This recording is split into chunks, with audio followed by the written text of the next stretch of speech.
All right, guys. Today we have here Amir Reiter. He's the CEO of CloudTask, which is a marketplace for remote embedded sales talent and agencies. He's been running his company remotely for 8 years, bootstrapped, no VC funding, and he runs it from all across the world. Headquartered in Miami, but everyone is physically located in Medellin, Colombia. They're making money, living the good life. Amir, it's good to have you. It's great to be here. If you hear a little squeaky thing, it's my little puppy.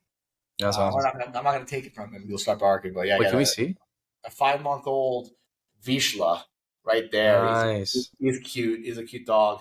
He's But he's living large too. like me. He's hyper. He's 5 months. He's Yeah. gonna be an animal. He's the That's the son of the champion in Argentina. I flew down to Buenos Aires and picked him up a couple months ago. wow. Yeah, Okay. It's a prince. yeah. He's the most Deserves. popular guy in the neighborhood. All the dogs want him, whether they're girls or guys, which is interesting, but they all seem to like him. That's amazing. Life of royalty. So, would love to learn a little bit more about you, your background, how you got started, and then we can jump into the meat of it. Yeah, I'm like, look, I'm a human being firstly, right? And Yeah. I'm super passionate about business, and I'm a good old capitalist. I feel like I was born in the 1960s because I don't feel like I necessarily align with the current world. And I've always been a small business owner. I took a small stint working for NetSuite when I was 30 and at surgical robotic companies to get my corporate stamp of approval, but quickly got fired from NetSuite, even though I was third place. And I didn't post my firing call on the internet, and I wasn't given a reason, but I didn't care because I'm not a victim and things happen for me, not to me. So when I got fired, instead of going to TikTok, I opened up CloudTask and I got revenge by helping over my manager. His name is Grant McGrail. He said to me, and I remember this. He goes, Amir, are you sure you're a software sales guy? That's what he said to me. And my revenge was launching CloudTask and helping sell over $700 million of SaaS over the last 8 years by influencing pipeline, right? So the best revenge is success, not posting your sad story on TikTok for the amazing six-figure job that you have and poor victims of opportunity, right? So that's how I got to CloudTask, and I moved to Colombia really because of the. I moved to Colombia because it's freaking beautiful. My 8,000 square foot mansion is $6,000 a month. I probably can get a 2 bedroom maybe in San Francisco for the same price, and so I'm living in Colombia because I choose to. I save 75% of my cost of living. I'm a big believer that money saved is the same thing as money earned. I'm constantly trying to earn more money and save more money. And, big proponent of remote work. I think remote is here to stay and it's not going anywhere. And those that don't adopt that will suffer and find out the hard way. You seem to be on the cusp and the bleeding edge of future trends. Like you jumped on the remote bandwagon very early, learned to save money, jumped into B2B sales, talent marketplace. How did you get ahead of the curve so quickly on all these I fronts? live in that space. There's a leader and laggard curve, and I'm just an early adopter. I used to actually do surgical spine surgery. I was the first person ever to assist a T1 robotic surgery in the world, in North America. I wasn't the surgeon. I was the guy Mm-hmm. operating the robot. So it's interesting because 99% of the world is threatened by change. I am exhilarated and thrilled by change, and I just live in the future, and it's just a disease I suffer from, or a gift, a curse, depending on perspective. But Yeah. I get bored very easily, and makes sense. I got a RevOps marketplace now. I get to play with all the sales toys out there, right? You got a new toy? Let's list it. I'll play with it and sell it. So Yeah. I find myself naturally falling into the early adopter portion of the leader curve, and I couldn't change if I wanted to. That's amazing. It's a personality. It must be like You're the same thing, dude. well, Zero it's chance you're going to be able to sell software without being an early adopter of technology. co-founder and head of marketing. Our CEO is actually Max. Same thing. But so you must have taken a lot of risks in your life. Have some of them not worked out? Yeah, I lost $1 million in 2022 in the stock market, but actually that was Yeah. 800,000.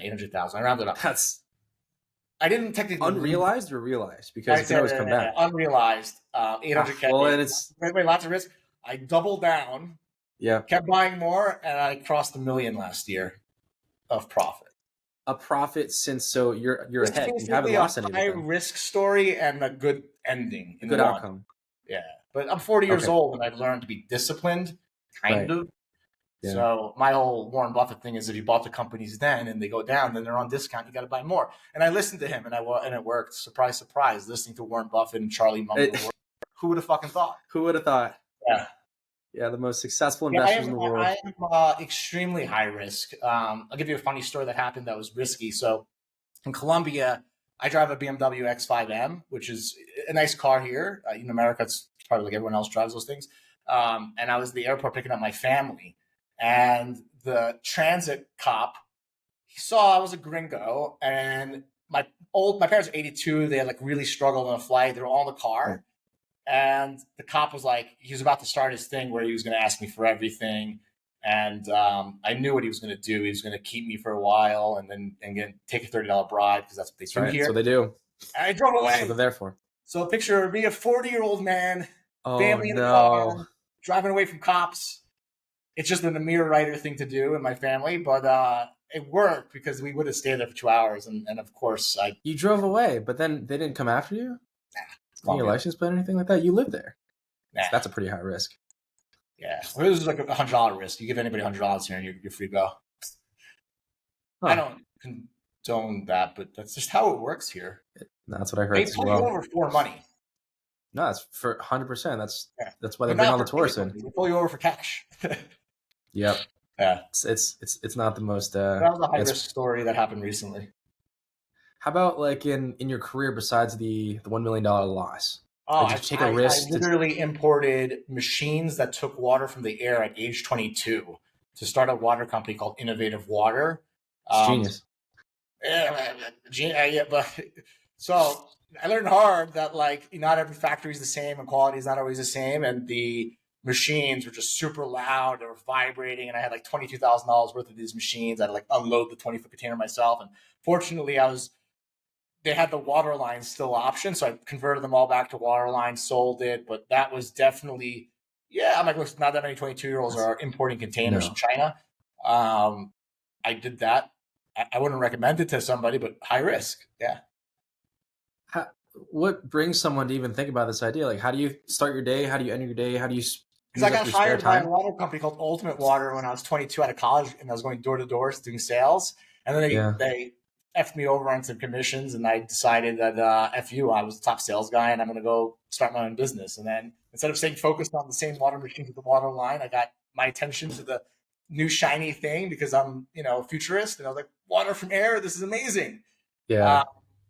There's a lot of problems with that. First, you try to tell people they can save money on bottled water, but it costs $6 a day on a compressor to make the water out of there. So I'm like, there's the good and the bad of living in the future. But that was that. Yeah, it's pretty amazing. That's because then soon after that, you hear all this news about day zero coming out for all these big cities. So again, you were probably ahead of the curve.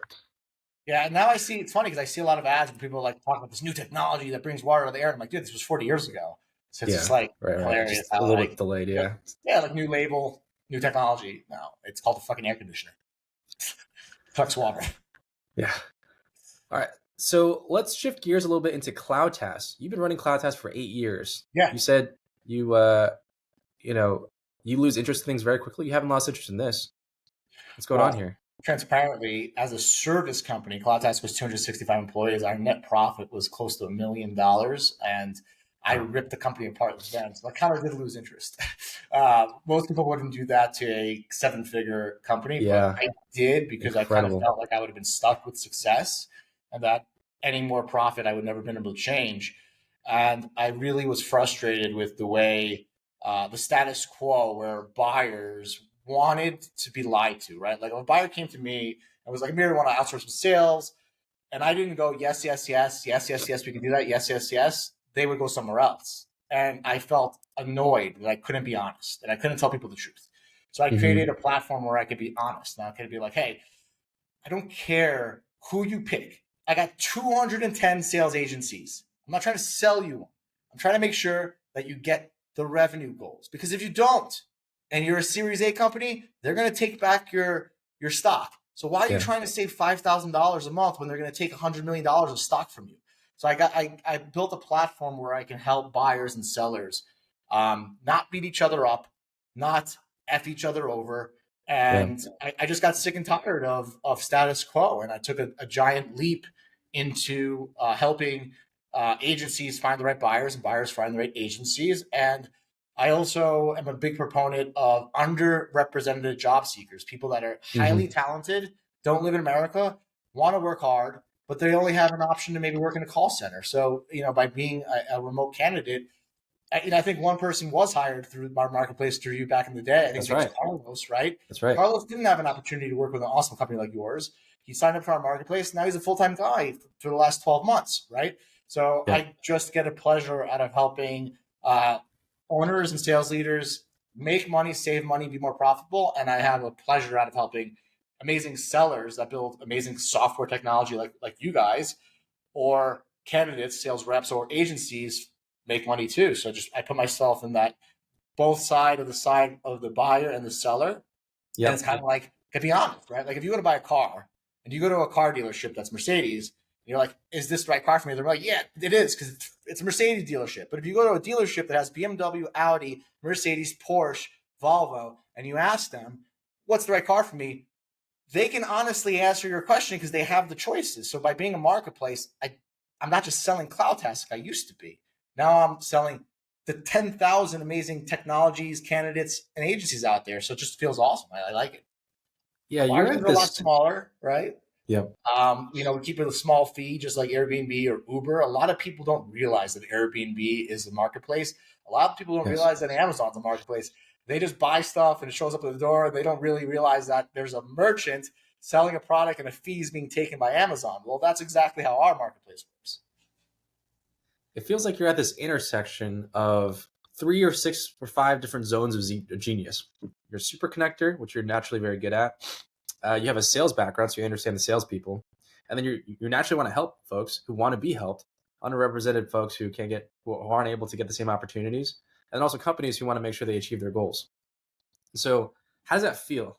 Well, Do you firstly, feel I like appreciate you saying that some of that you can be interpreted as a compliment, and I'll take it. I would say that one thing you miss is that I also think I think I'm a complete moron, which puts me in a situation where I'm always learning. So, like, I have a very high ego where I think I could do anything in the world, and then I have the reality that I'm nothing. So, I think I live in a duality in a constant moment, right? Where you can do anything in the world, right? Like my goal is to build a multi-billion-dollar right? organization, and then I realized that I am literally just a bag of bones and blood on a rock floating around. So it's like this that it makes me humble. If that makes sense. Where I Yeah, like, and then yes, it's hard to say that. It's like I think I'm an idiot, and that's what makes me smart. But it kind of it's I feel like that's the biggest thing that sets me apart is when you think you're an idiot and you're a lifelong learner. All of a sudden, things come at your way. And just to add one more thing to that, I'm a lifelong learner, right? So I listened to Warren Buffett and I heard about people who paid millions of dollars yeah. to have a lunch with Warren Buffett. You guess what happens during those lunches? Warren just asks them questions about themselves. Because guess why? He's the richest man in the world. Because he doesn't need to act smart. He picks everyone's brain. They pay him and he just picks their brain. So if you know the smartest man, one of the smartest guys doing that, then it's I start learning. I'm like, it's not about me anymore. I got to talk about you. If this was my podcast, I'd be asking you a million one questions, but I'm not. And I But wonder I if prefer to Warren be feels asking like you he's made questions. it. You know? Yeah, it makes a lot of sense. I mean, some of the best fighters out there. I don't know if you follow the UFC, but one of my favorites is Israel Adesanya. He constantly, even before he suffered, I think his second loss, was saying that like you have to think you're the shit, biggest ego, but also that you ain't shit. Because at any given point in the fight, you could get caught and it could all be over. The Well, same that's the thing could, reality. You do have the power to achieve anything in this world possible, and you are nothing at the same time. Like for me, it just seems like reality. Like it's invigorating because yeah, everything's out there is it possible. Yeah, sets you but it could all be free. taken away too. Yeah, Exactly. humbled every And day. you just have to feel that's why I really don't drive well with the victim culture because I'm like, you're a victim, you're fucking alive. Like let me go show you some guy with no arms, no hands, no eyes, and then tell him Yeah. how you're a victim because you got fired from Cloudflare. You know? So it seems like there's some internet controversy here. No, I'm wait, not. no. Yeah. Yeah. There is internet controversy. I'm like, it's sad that we live in a world where like I try to post things all day long that have value, in my opinion, that really help people. But it seems that anything that has to do with gender or victim or anything that's controversial is what people want, and those go viral, and it just frustrates me. But it is the world we live in, right? I think people, it's just weird, but it is what it is, right? I hope that changes, but yeah. Yeah, I mean, what's the best example of content out there that is both productive, valuable, Someone just and posted something about this. I want to reference her because I was a young lady, but actually somebody on the post said it was disturbing how I wrote young lady. So like, please don't be insulted. She is a lady. I'm 40 years old. She's younger to me, right? So that's just, right. I feel like I'm not insulting anybody, but she was let go after 4 months with no sales from Cloudflare, and she posted her exit video. And I put it on the internet being like, hey, is this a good look for her to post it publicly? And 99% of the people said, yes, it's awesome. People should do this more. And then most people said she was fired because she's a woman and because she's fired because she's young. And it became a gender thing when in my mind, it's more of an economy thing. Mm-hmm. And then like some people were like, yeah, the CEO targets women in sales. I'm like, he's worth like multi-billion dollars, got a wife and kids. And I'm pretty sure that his full-time job is making sure that investors, both male and female, are happy. And it's just like, to say that the CEO targets women is like, what, okay, because a woman was fired for not getting forced sales. That's your interpretation, but people love that. So that got 55,000 views and 340 comments. And yeah, I'm like, people messaged me being like, you shouldn't fire people like that. And I was like, I am CloudTask, not Cloudflare, right? Like people First like, of all, let's get that straight. yeah, people thought it was me. That's And then, hilarious. one of the things that frustrates me, at least, is like, I'm colorblind, right? So I suffer from this disease where I don't see humans as I see humans as humans. I don't see black, white, Asian. I see us all as human beings, right? So some would say that I'm racist for not seeing racism. That's the irony of it all. Yeah, you ever see Coleman Hughes on TED Talks?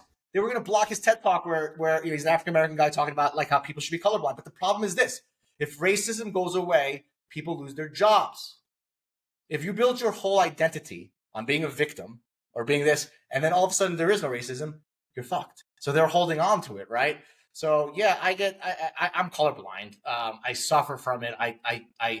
Our team right now is probably 30% women. I have my business partner is African American.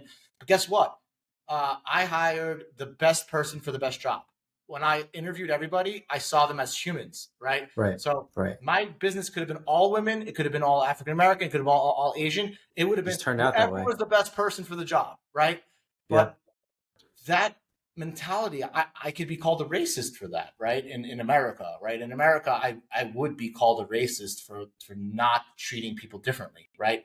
I'm not going to get involved in the deeper details, but yeah, like I won an award for number 36 apparently for diversity because we had, our team was just very diverse. Because like I said before, when you don't judge people by their color, race, ethnicity, or like then your team just becomes whatever it is, right? And when I see these comments coming at me, I'm like, man, I've had women tell me, Amir, I'm the reason they're a business owner, the reason they're independent, right? And then I have people attacking me that I'm, a misogynist somehow, and I feel like I'm only that because of what I am. I feel like I'm just guilty for being existing. And for me, it's like what Elon Musk said, where he's like, people call me all these bad things, but like building Tesla, I'm like really helping the earth, right? I feel like people will look at me and be like, I'm a bad guy just because I'm a guy and I'm whatever I am. But like I actually help hundreds of women get jobs and careers every month, and I do it with a passion, right? So it sucks that the whole world virtue signals, and the people who are actually doing good stuff can become the enemy just because of their gender, right, and because of their nationality. So yeah, it's really interesting here. I don't get canceled for this. If I hurt anybody's feelings because I'm colorblind, I suffer from a disease, and you should feel bad for me. That is Amir's main alibi right now, going forward into the future. That is the central assumption that we have to base all of our judgment off of at this point. I struggle, guys. I'm trying my best to see everybody differently, but right now I see everybody as a human. I'll do my best to divide us in tribalism. I God will. forbid that you see everyone the same. My goodness. You're What? laughing, bro, but you do know that it is considered. I'm like, dude, did you see Coleman Hughes' podcast on colorblind and the TED Talk? Yes or no? I haven't seen it. Go watch it. They suppressed it. They weren't people in TikTok. They were like, it offended me, hurt my feelings. The guy was literally just saying that the biggest way of getting over racism was to look at everybody as equals. Mm-hmm. But you say, 99% of people will say that's racism. That makes sense. Then there wouldn't be so many problems in the world. I don't know. I don't know. Yeah. Anyways, next topic. All right. Well, on this topic of building amazing companies, how do you even hire? What is your hiring strategy? How do you advise founders to hire correctly? Yeah, have a job description, right? Have core KPIs for that person, right? Know what you're testing for. If you're looking for a HubSpot email marketing expert, but you just know to write HubSpot email marketing expert and you don't know what that means, you're fucked. So understand what you're hiring for first. And I recommend that you judge a person not on their color, race, or ethnicity, just on how they can answer the questions on your test or the job.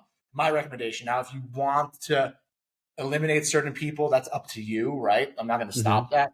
But I would say having clear job description, having clear KPIs, and if you don't understand the details of what you're hiring for, ask questions, use ChatGPT and figure out what that is. Because, right? Like you could say expert this, VP, it doesn't mean anything. Like what makes a VP of sales a VP of sales? Question to you. Someone who hits revenue goals. However you get there. What's the difference between an account executive and VP of sales if they both hit revenue goals? The VP of sales is responsible for the revenue of the company. How do you test that a VP of sales is a VP of sales?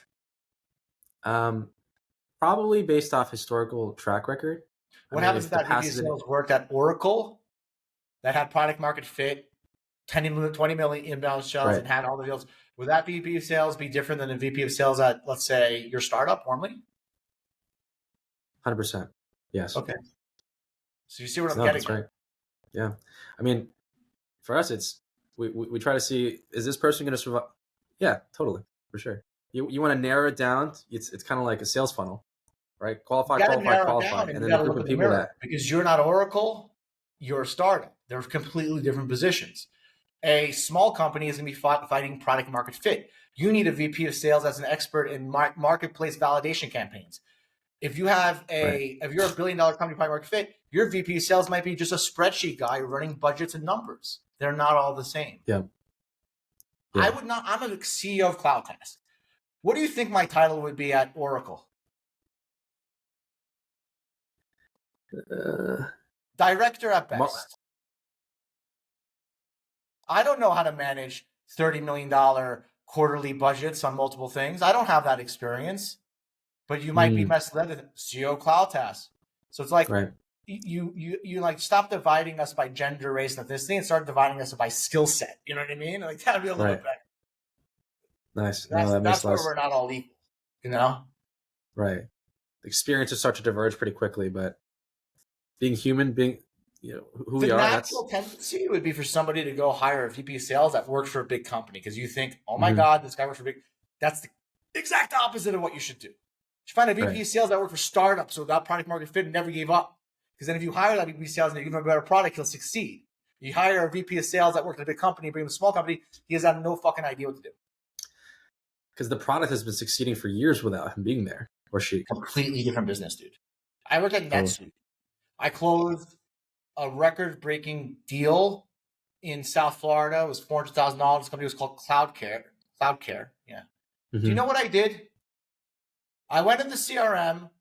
I went and followed up with all of the account executive before me's deals that were fired. And then the person was like, good, thank you for following up. I'm interested. And then I was just basically customer support. And then I didn't do anything, right? So it's like, and why? Because the company had its brand. It's had its name, right? So it's like, yeah, I mean, my point was going at that, but yeah, it's all different strokes for different folks. People have to be really less excited about titles, more entitled. Like my biggest thing, and I was going to put a post about this, is that if you really want to know if you're making a good hire, tell a VP of sales this. You know what? If you take the account executive role, I'll pay you $110,000 base. If you want the VP sales role, I'll give you $100,000 base. If the person takes a smaller base and wants the title, fire him immediately. That's the test. Because anybody who does that cares about the title.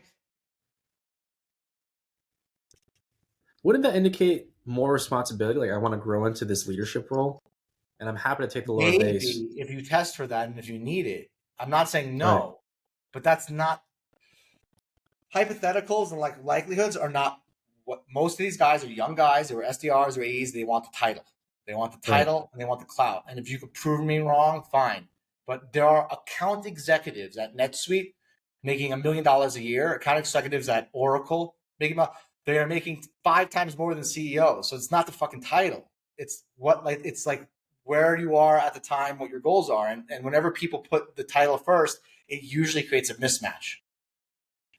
That's interesting. Go for the money, huh? Because they believe it. That I was not a CEO until 35. I would be worth so much more money if I just worked and sold software. It was my wanting to be a CEO, that the ego that hurt my pockets. I can admit it. But you gained something else. Experience. No, the story's not over yet, right? Story's not over. Could still be $1 billion company. You're just investing in the long term. Yeah. Bootstrap, no less. All that goes. I still would have had cash if I took the job. If I just was if I just worked at NetSuite, I used to have NetSuite for my company. It cost me $30,000 a year. If I just worked for them, I would have been crushed. This could be that unrealized loss, or you could work for them and maybe something. Or my job was to have this suffering, have somebody on the podcast listen to it, and they build $1 billion company. I don't know. Yeah, avenues are always open. People are open-minded. So we talked a little bit about hiring for your company. What about hiring for startups? If they're looking for, like you said, their next VP of sales, next AE, any advice on how to pick the best talent? Like what you said about picking the salary. I would say right off the bat, don't hire a VP anything until you cross $10 million in revenue. Why is that? Just because of the fact that you're going to hire wrong. You're going to hire the wrong person. You're going to hire somebody who cares about the title, right? Like let somebody earn it over years. And then I would say that we live in a world right now that if you come into entrepreneurship now thinking that you're just going to have to hire people like it used to be, you're dead wrong. I would do my best to automate as much as possible and hire as few people as possible. I don't hire remotely as well and hire globally. Yeah, let's talk about that. If we're to build the modern day go-to-market team, how do we go about doing it?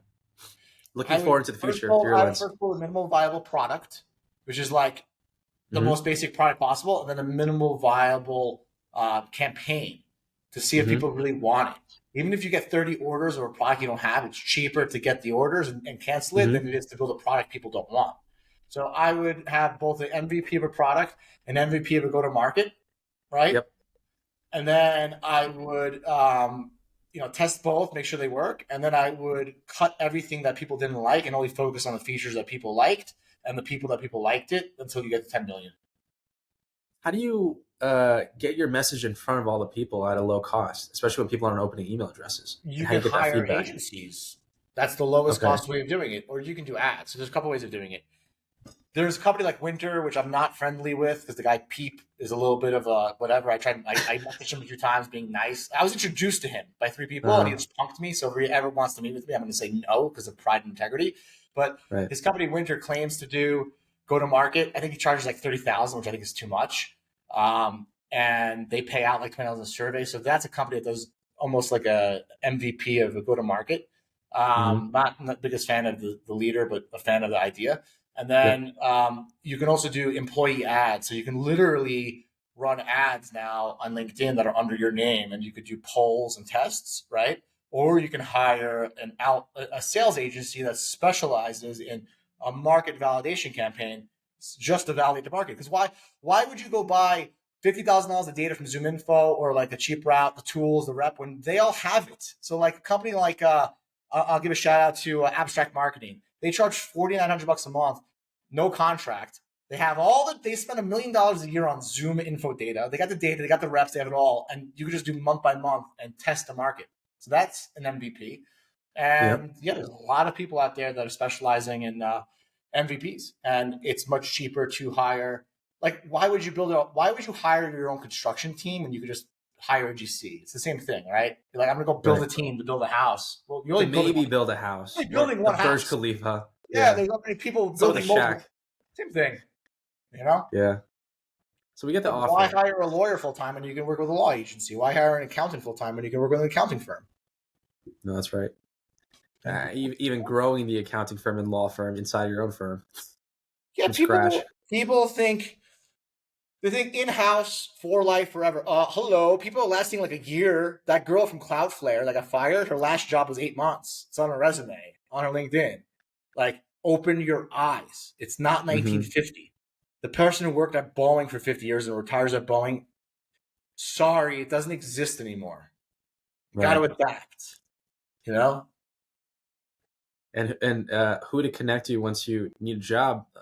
Who better than CloudTask, than you guys? Yeah, like look, we're very good for Latin America. We're very focused on helping Latin America first. We will be global, but our whole thing at first is like, hey, cut your SDR, AE, customer success, customer service cost by half. Mm-hmm. You know what I mean? Because we're really Mm-hmm. about helping leaders with efficiency. There will definitely be Americans on our platform or global people, Yeah. but we're just hyper focused right now on like the cost savings.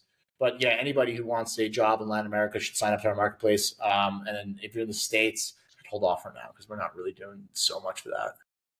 It's actually one of our secret weapons. Actually, is hiring remotely and offshore. There's a cultural difference. Nearshore, The pay is huge. you hire Or Latin America. nearshore, right? Nearshore, offshore, nearshore for us. We do a little bit of both. Actually, we're testing it out, but it's been working out really well. Like you said, from cost savings. What's the biggest reason you've been hiring nearshore, and what's surprised you the most with nearshore talent? Nearshore, we have 2 developers in Brazil. In fact, we're actually thinking about maybe we should have that be our hub for our engineering team going for the future.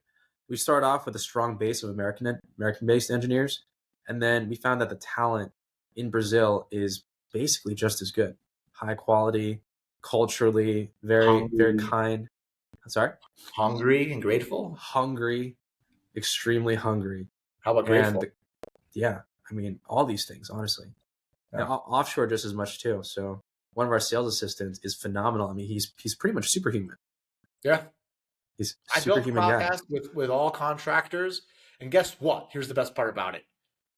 All my contractors have been with me for 7 years, and they own equity in the company. So this whole concept that you have to be a Yeah. W-2 to be like long term and a partner, okay, I'll prove you wrong. You don't. You just need to treat people the right way.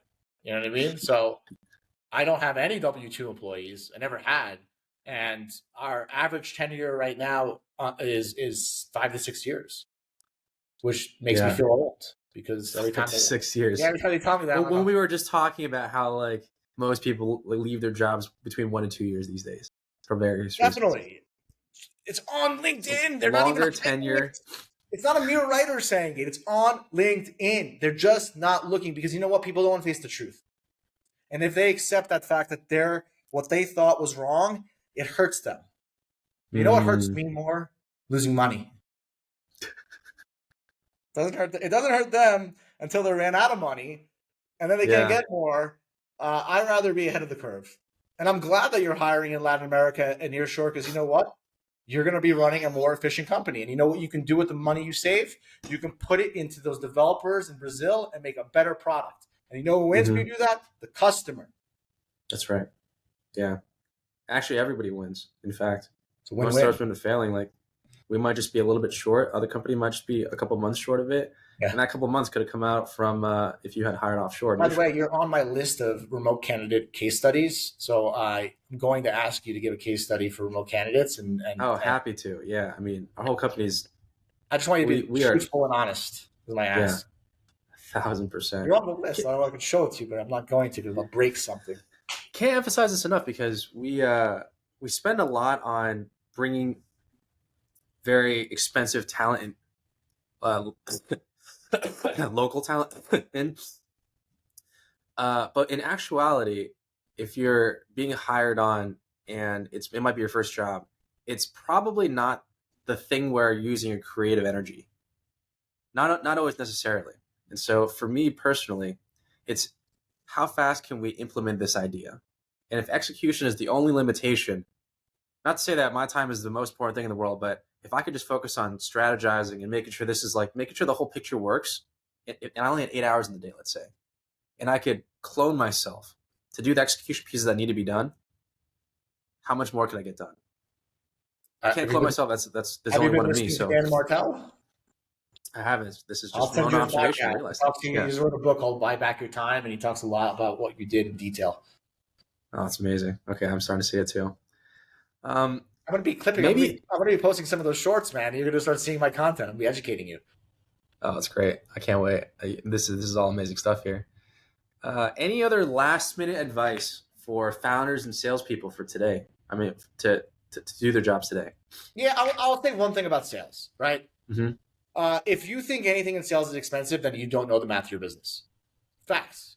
Facts. I had a VP of sales recently get a call. He was matched with a sales agency in our marketplace that does pay-per meeting. We quoted, it was a bookkeeping service. We quoted him, they quoted him. We did quote through us, $120 per meeting. The guy goes, "Oh my God, that's expensive." And I go to him, I go, "What's your cost of meeting internally?" He goes, "I don't know." Yeah. How the fuck? That's a VP of sales. All right. Right. In sales, you either have an ROI or you don't. And if you have an ROI, nothing is expensive. You want to put as much money as possible. Now, saying your ROI time to get a payback is too long, that could make sense. 16 months is too long. I want to pay back in 14 months. Okay. Expensive, the wrong language. So if you have a salesperson that says things are expensive, they don't know sales, they don't know what ROI is, they don't know what ROS is, and they're buying emotionally. Because if you don't know the math, you're going to use your emotions, and our emotions are usually wrong. Right. They want to basically pay nothing and then get a lot. Same guy. Basically, can I just pay nothing? This same and then guy, I followed up with him. And I go, "Well, did you find out your cost?" And he goes, "No, it's actually free because we get it most from social media." And I was like, "So your fucking salaries, your time, and all that stuff is nothing. It's just free." Yeah. Sales, California, making $250,000. Wow. This is definitely not representing the entire industry, of course, right? This is disturbing for me, right? Like, if the person told me that I disturbed them by referring to a young lady as a young lady, I was like, Losing money and getting paid $250,000 with a VP sales title that don't know the math of their funnel. That disturbs me. I get disturbed with my waste and inefficiency. Yeah, no, it's a really great point. I mean, the whole role actually of sales is to teach you this type of thing where there's a cost of not even considering alternatives because what you're doing is actually extremely expensive. Yeah. By bringing on the help of all these SDRs, AEs, social media managers to put out content, like if you don't know the cost of that, then it's one of the bigger risks that you pose to the company actually because you're spending frivolously when you could be doing something very smart here. For example, hiring offshore, bringing on some tools, operationalizing, making it efficient, bringing on AI, and then all of a sudden you see the cost spike down by a quarter. And then you also get your time back. All of a sudden you feel like a superhero, but you never even considered that because you just had no idea of the actual costs. Yeah. And then you say, Amir, you're crazy. I don't know what you're saying. $120 for a meeting? That's insane. Yeah. That's a cost. I agree. Awesome. Amir, it's been fantastic having you. And I know I learned a lot. We'll be following up later. How can people find out more about you and CloudTask? My name, Amir Reiter, AmirReiter. They can find me on LinkedIn. It's anything by my name. I go by my name. And then cloudtask.com. I'm even on my website, using the live chat. So you can find me very easily with Amir Reiter, and I'm happy to help. And I'm always going to be producing content that hopefully is non-biased and helps people with their goals, right? Because I think if we all run efficient businesses or are employees that have really good jobs, we could travel the world and enjoy the world, enjoy this while it's still green, right? Yes. Get out there and enjoy it. And that's it, dude. Thank you for having me. Thank you for coming on, Amir. It's been a pleasure. Likewise, man. Take care.